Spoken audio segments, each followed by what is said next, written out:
1 Kings chapter 20.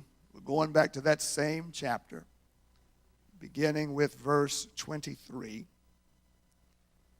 Reading from the New Living Translation of the Scriptures, the word of the Lord is as follows. After their defeat, Ben-hadad's officers said to him, "The Israelites' gods are gods of the hills. That is why they won. But we can beat them easily on the plains. Only this time, replace the kings with field commanders. Recruit another army like the one you lost. Give us the same number of horses, chariots, and men, and we will fight against them on the plains. There's no doubt that we will beat them." So King Ben-hadad did as they suggested. The following spring, he called up the Aramean army and marched out against Israel, this time at Aphek. Israel then mustered its army, set up supply lines, and marched out for battle. But the Israelite army looked like two little flocks of goats in comparison to the vast Aramean forces that filled the countryside. Then the man of God went to the king of Israel and said, "This is what the Lord says. The Arameans have said, 'The Lord is a God of the hills and not of the plains. So I will defeat this army for you. Then you will know that I am the Lord.' Two armies camped opposite each other for 7 days, and on the seventh day the battle began. The Israelites killed 100,000 Aramean foot soldiers in 1 day. The rest fled into the town of Aphek, but the wall fell on them and killed another 27,000. Ben-hadad fled into the town and hid in a secret room. Ben-hadad's officer said to him, 'Sir, we have heard that the kings of Israel are merciful. So let's humble ourselves by wearing burlap around our waists and putting ropes on our heads and surrender to the king of Israel. Then perhaps he will let you live.' So they put on burlap and ropes, and they went to the king of Israel and begged. 'Your servant Ben-hadad says, please let me live.' The king of Israel responded, 'Is he still alive?' 'He is my brother.' The men took this as a good sign and quickly picked up on his words. 'Yes,' they said, 'your brother Ben-hadad.' 'Go and get him,' the king of Israel told him. And when Ben-hadad arrived, Ahab invited him up into his chariot. Ben-hadad told him, 'I will give back the towns my father took from your father, and you may establish places of trade in Damascus as my father did in Samaria.' Then Ahab said, 'I will release you under these conditions.' So they made a new treaty, and Ben-hadad was set free. Meanwhile, the Lord instructed one of the group of prophets to say to another man, 'Hit me.' But the man refused to hit the prophet. Then the prophet told him, 'Because you have not obeyed the voice of the Lord, a lion will kill you as soon as you leave me.'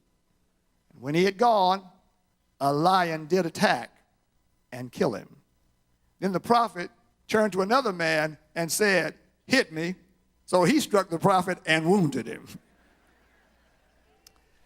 The prophet placed a bandage over his eyes to disguise himself, and then waited beside the road for the king. As the king passed by, the prophet called out to him, 'Sir, I was in the thick of battle, and suddenly a man brought me a prisoner. He said, "Guard this man. If for any reason he gets away, you will either die or pay a fine of 75 pounds of silver." While I was busy doing something else, the prisoner disappeared. "Well, it's your own fault," the king replied. "You have brought judgment on yourself." Then the prophet quickly pulled the bandage from his eyes. The king of Israel recognized him as one of the prophets. The prophet said to him, "This is what the Lord said.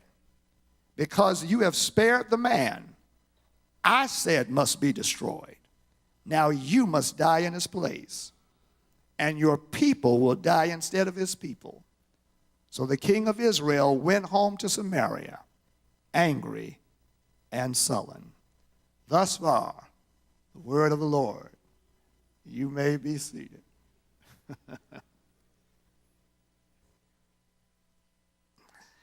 This is what the Lord said. Because you have spared the man I said must be destroyed. Now you must die in his place, and your people will die instead of his people. So the king of Israel went home to Samaria, angry and sullen. I want to preach today from the subject, a common but tragic mistake. A common but tragic mistake. Look at your neighbor and say, this might be one you make. A common but tragic mistake. We seek now to round out this chapter that we began 1 month ago. We started with the challenge to take the offensive by examining God calling Ahab from a defensive posture of appeasement and resignation to Ben-hadad of Syria to that of taking the offensive and attacking Ben-hadad and the confederation of forces that he had amassed. God calls Ahab with 7,000 soldiers to take on Ben-hadad with over 100,000 soldiers. And we saw that God calls us to take an offensive posture according to his purpose and his plan. We take an offensive posture with God-identified personnel. As Ahab and Israel were going to meet Ben-hadad and Syria and a confederation of 100,000 forces, battle-tested, war-hardened individuals, God has Ahab call up what's like the National Guard. Half-time soldiers who are soldiers on the weekend. And he says, these are the ones that I want to use to give you victory over them. And against over 100,000 battle-tested warriors, Ahab took those 77,000 and routed them by the power of God. Having been told by God to bring it, Ahab and the crew brought it, and God worked victory on their behalf. We ended with the assurance that when God tells you to bring it, and you bring it, God will work it. We then observe that immediately after gaining victory over Ben-hadad and Syria, God sends a unique word to Ahab. That word is, prepare yourself for battle in the spring. Just after achieving what would have been the upset of the decade, winning a battle that none thought that they could win with soldiers that nobody would have drafted, Ahab is told to get himself ready for yet another fight. And we co-sign with the text that often in life, if it ain't one thing, it's another. We discovered that the one thing after another episodes arise from the enemy's mistaken belief that the range of God's power in your life is limited. The one thing after another episodes also represent the enemy's belief that there is a person or personality you can't handle. That's why when you get through with one person, here comes somebody with a different face, doing the same thing, plucking your nerves. Because the enemy believes that there is a personal personality that will get under your skin so bad that you will mess yourself up. Thirdly, we discovered that God takes the one thing after another episodes seriously and uses them to reveal his lordship over all things at all times. And again, God showed himself mighty on behalf of the people, empowering them to kill another 100,000 Syrian soldiers, and then God destroyed another 27,000 who tried to flee into the city by using a wall to collapse upon them. Now, as this is occurring, Ben-hadad, the king of Syria, the one who started the fight in the first place, hides in a secret room, fearful for his life. His chief officers come up with a plan saying, sir, we have heard that the kings of Israel are merciful. So let's humble ourselves.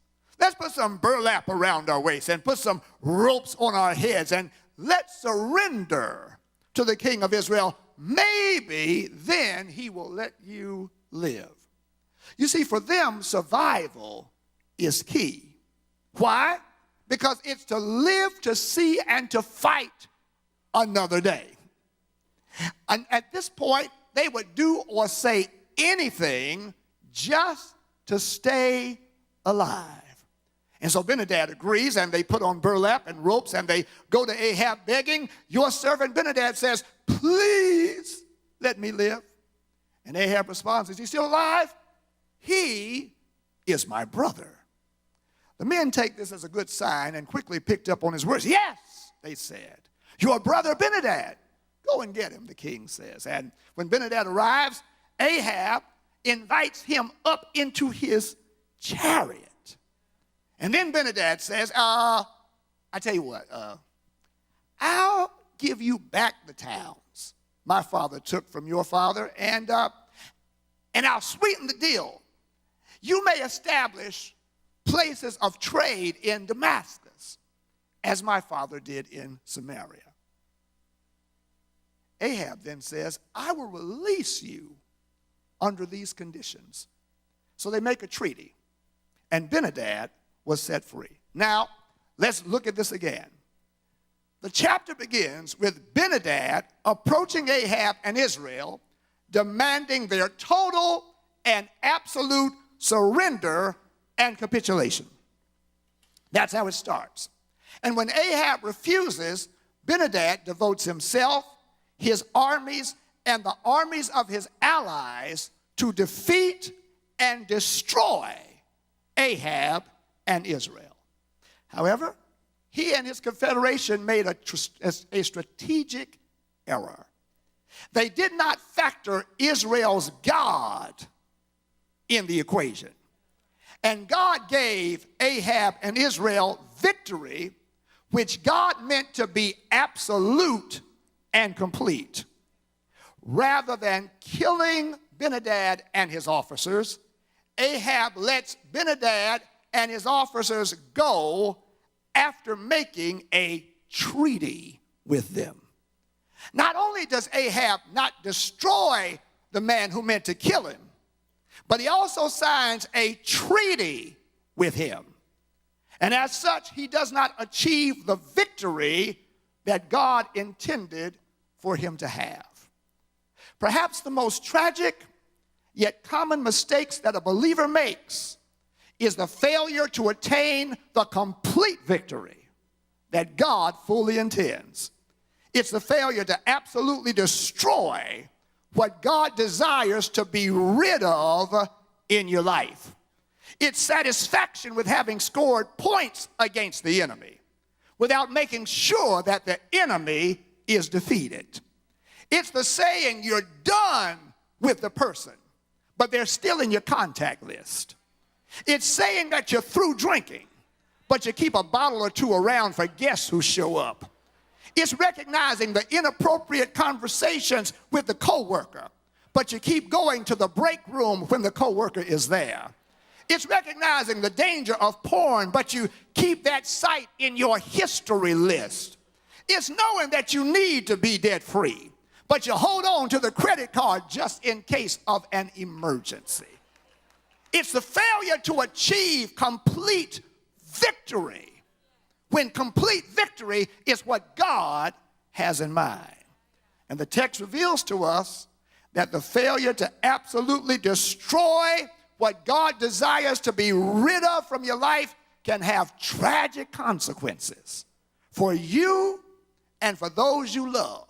I know this ain't the sermon y'all came to hear, but it's the sermon God knows you need to hear, because there are some limited victories in your life that God says that this season is the season for you to have complete and total victory. But you can't have it if you keep making this same mistake.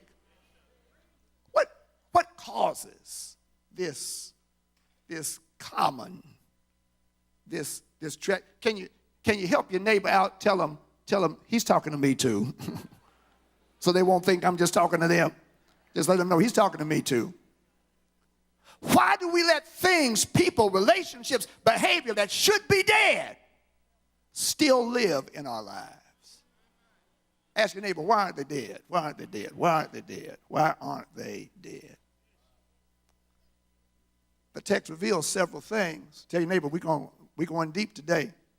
If you wanted light, try and shallow, you should have gone somewhere else.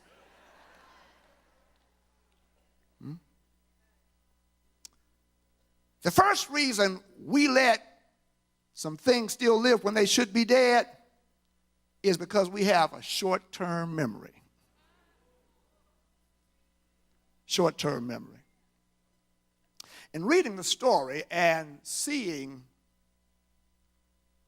Ahab not just decide not to kill Ben-hadad, but to enter into a treaty, a covenant, I had to wonder, what was he thinking? Did he not remember Ben-hadad's words, your silver and gold are mine, and so are your wives and the best of your children? Did he not remember Ben-hadad saying, I've already demanded that you give me your silver, your gold, your wives, and your children, but about this time tomorrow, I will send my officials to search your palace and the homes of your officials. They will take away everything you consider valuable. Didn't he remember that Ben-hadad sent messengers saying, I've already demanded this, but I'm going to search and I'm going to take away everything. And then Ben-hadad sent this message, may the gods strike me and even kill me if there remains enough dust from Samaria to provide even a handful for each of my soldiers. Did he forget that not only did Ben-hadad make the threats, he acted on the threats. And he acted on them not just once, but twice. How could Ahab forgotten what Ben-hadad's intentions and actions were? How could he forget the angst that it caused him to feel? How could he discount the threat that it posed to him and Israel? And the only way to explain it is that his memory was short-term. It's sad to say, but true, isn't it? That oftentimes our failure to achieve complete victory that God desires is due to a short-term memory. We are prone to forget the degree of danger we were actually in. We discount the severity of the threat that the person or group really posed. We lose sight of how close we really were to being destroyed. The failure to act immediately and completely remove what needs to be removed from your life gives time for its negative effects upon you to be forgotten. The longer that the time goes by, the less urgent its removal seems to be. And soon, you find yourself entering into a treaty to extend its life rather than exterminating it. God, just right now, he's providing a reminder to somebody. It really was that bad. You really were that close to the edge. It really did have you to that degree. They really didn't mean you that good. It still isn't good for you. You still aren't strong enough to resist it. You still don't have enough to withstand its pull. He's saying, remember how bad you felt. Remember how pitiful you were. Remember how hurt you were. Remember how lost you were. Remember how afraid you were. Remember how guilty you felt. Remember how defeated you felt. Remember how hopeless you felt. Remember how low you felt. Remember how ashamed you felt. Remember how broken and beaten and frustrated and rejected you felt. He's telling you, you better remember. You better remember. Yeah, just tell your neighbor, remember. Remember, remember, remember, remember. It ain't been that long ago. Remember, you ain't been out of it that long. Remember, but there's another reason. And this one really hit. A desire for things to be different. A different type of relationship. It can cause you to make this common but tragic mistake. Ahab desires to have a different relationship with Ben-hadad. And it's right there. It's seen in what Ahab calls Ben-hadad. In verse 32, Ahab says this, Is he still alive? He is my brother. Tell your neighbor, that's a wish.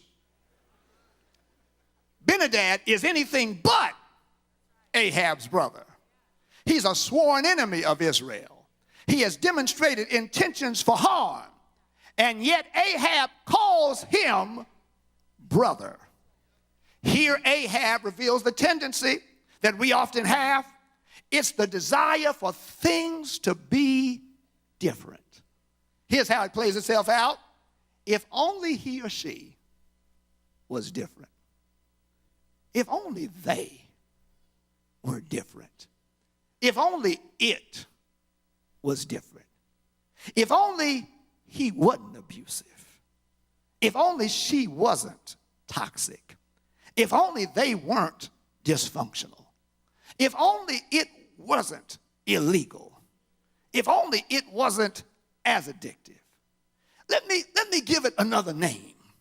Let me describe it a different way. Let me put it in a different frame. Oh, yeah. Holy Ghost, have your way right now. Because you're doing surgery in a whole lot of people's lives as I'm looking at these faces. As Ahab would learn, and as we must learn, wanting something to be different doesn't make it different. The abusive is still abusive. The drug or drink is still addictive. The relationship is still adulterous. The dynamic is still dysfunctional. The behavior is still destructive. The thought pattern is still toxic. The act is still criminal. Help your neighbor out and just tell him it is what it is, boo. He is who he is. She is who she is. They are who they are.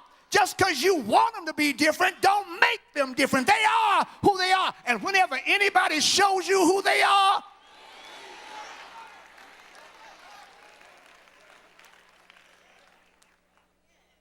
short-term memory.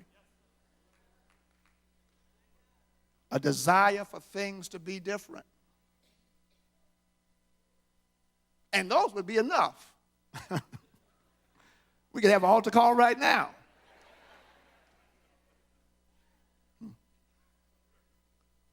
But there's still another one. Another reason why we let things that should be dead still live.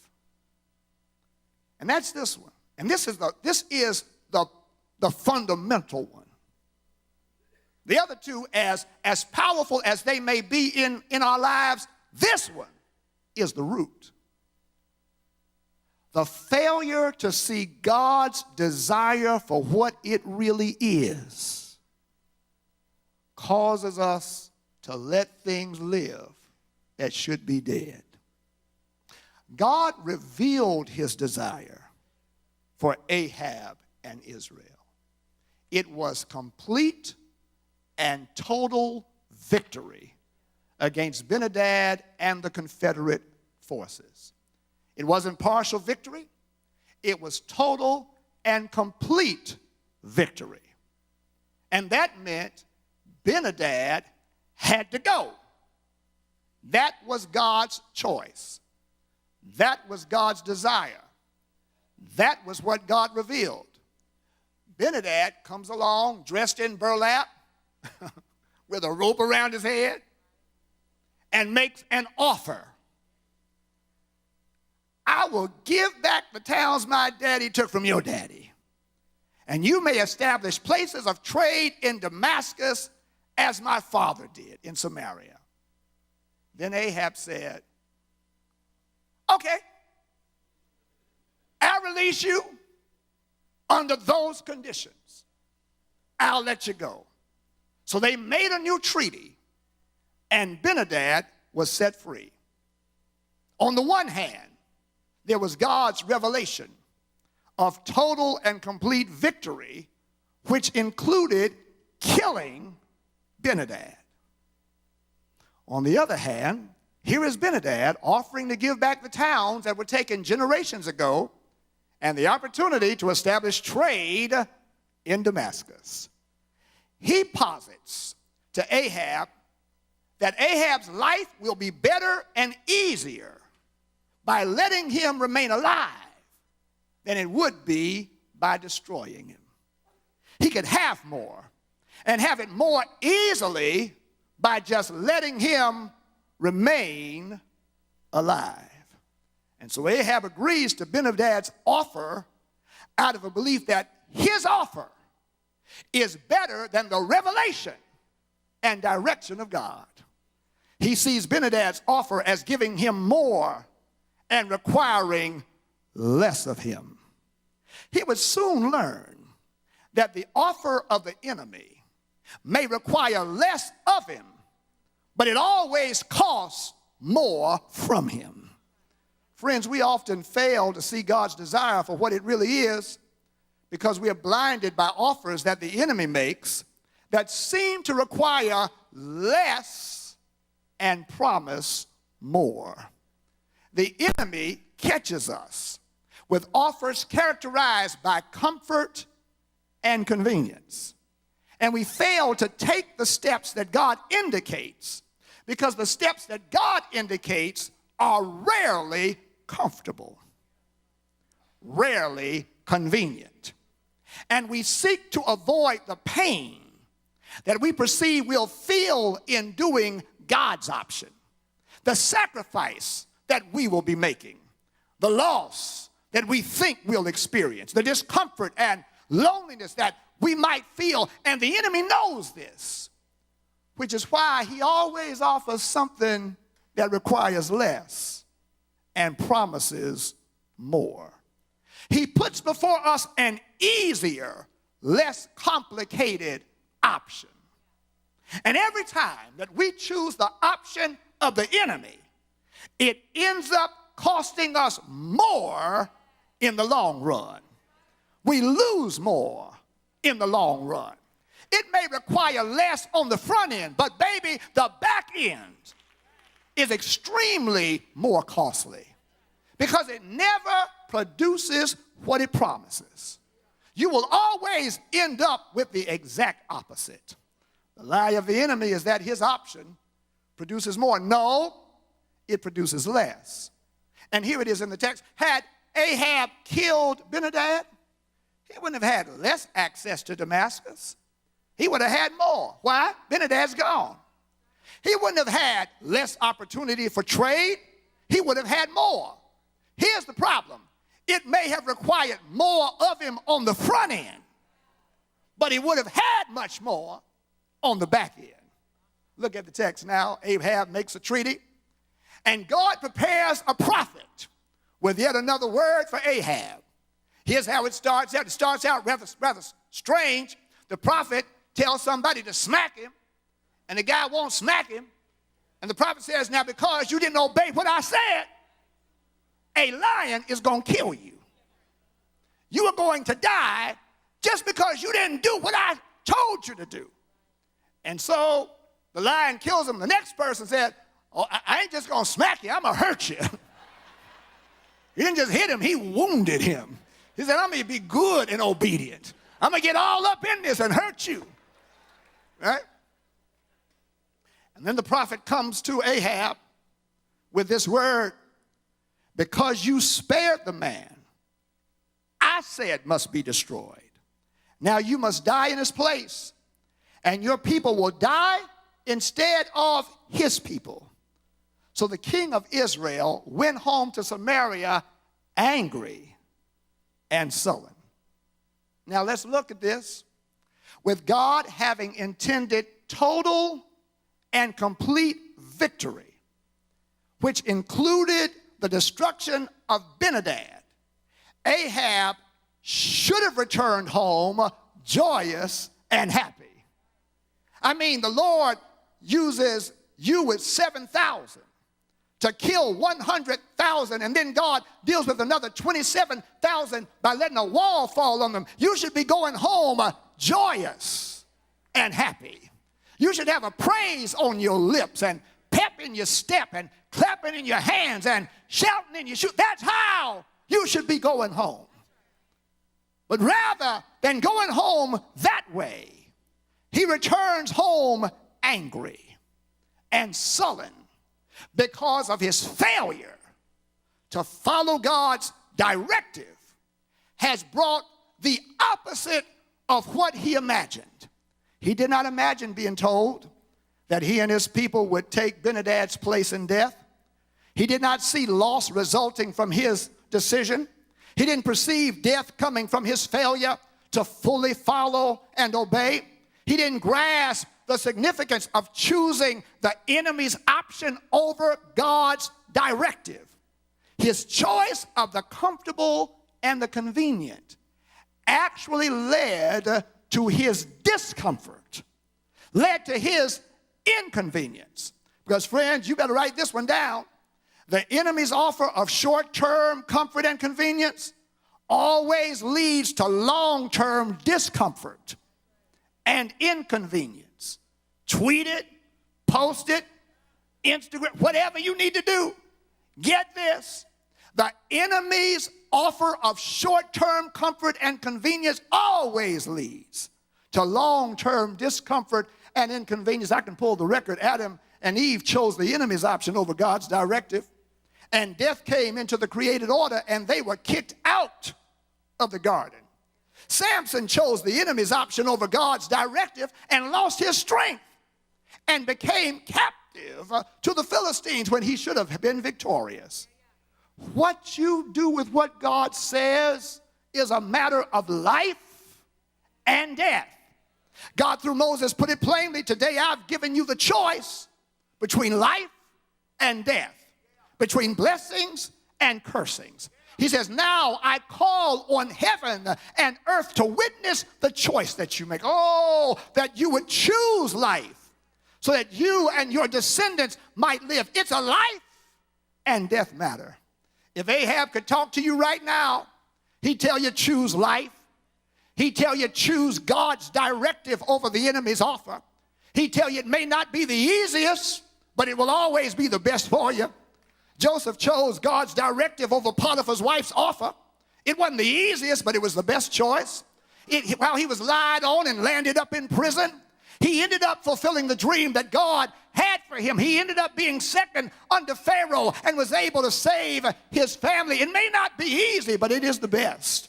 The Hebrew boys chose God's directive over the king's offer. It wasn't easy being tied up, thrown into a furnace, heated 7 times hotter than normal, but it was the best choice.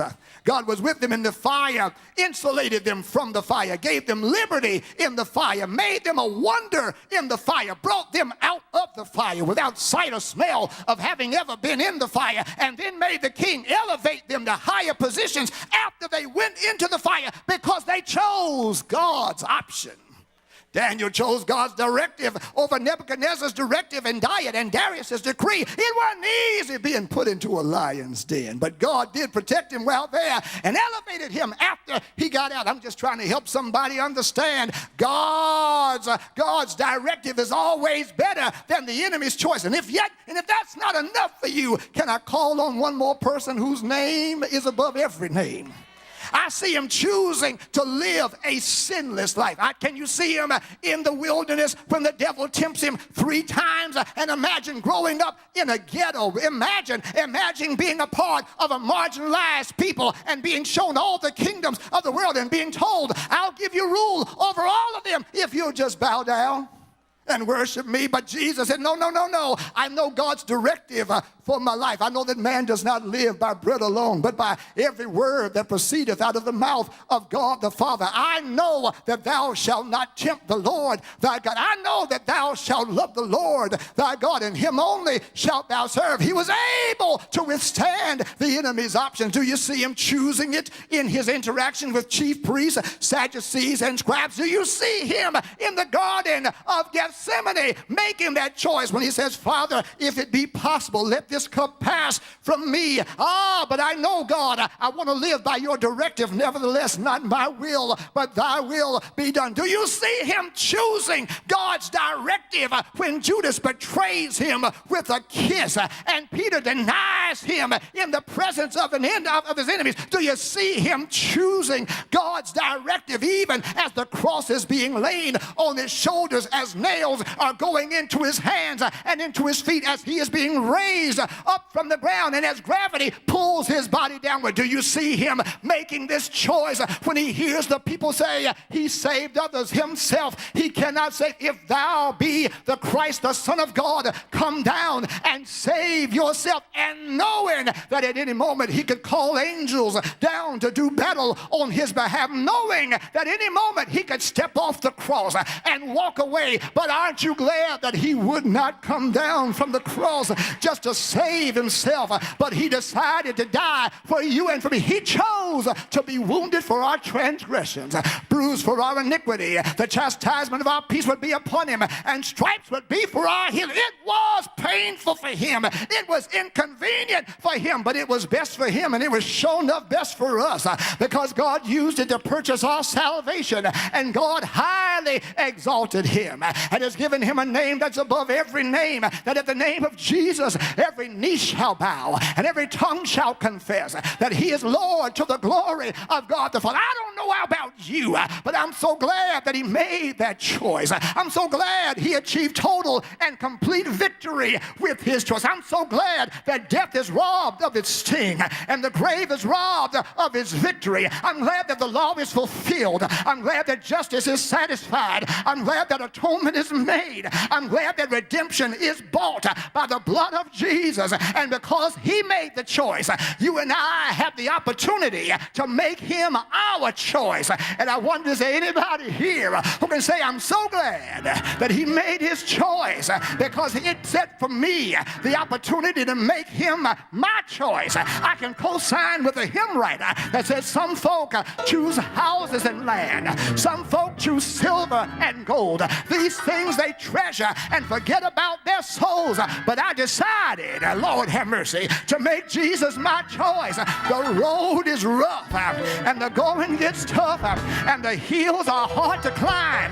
But I started out a long time ago, and there is no doubt in my mind I decided to make Jesus my choice. Am I talking to anybody here? Is there anybody here who can say there's no doubt in my mind because my completion is in Jesus, my victory is in Jesus, my salvation is in Jesus, my deliverance is in Jesus, my confidence is in Jesus, my power is in Jesus, the power to choose right is in Jesus, the power to break free is in Jesus, the power to shake loose is in Jesus, the power to resist is in Jesus, the power to stand is in Jesus, the power to withstand is in Jesus, and having done all to still stand, it's in Jesus, the power to come through is in Jesus, the power to overcome is in Jesus, the power to stand under is in Jesus, the power to understand is in Jesus, the power to do without is with Jesus, the power to be without is in Jesus, the power to let go is in Jesus, the power to say bye-bye is in Jesus. Step back with your neighbor and say, neighbor, I found it in him, and I've come to give him glory. I've come to give him honor. I've come to give him praise. He's the power by which I live. I live and I move and I have my being in Jesus. And God is saying for somebody right now, it's time for complete victory. It's time for total victory. It's time for absolute victory. And it's all in Jesus.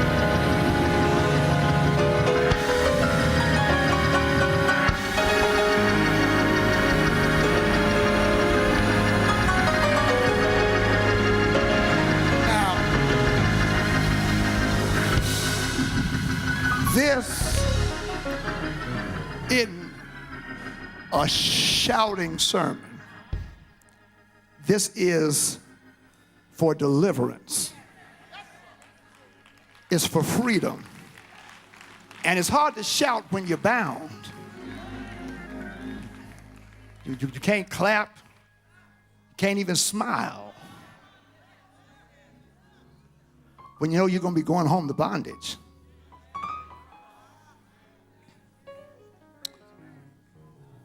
But there are those of you here, Those of you at South Charlotte, those of you at Independence, God is saying he wants total and complete victory for you.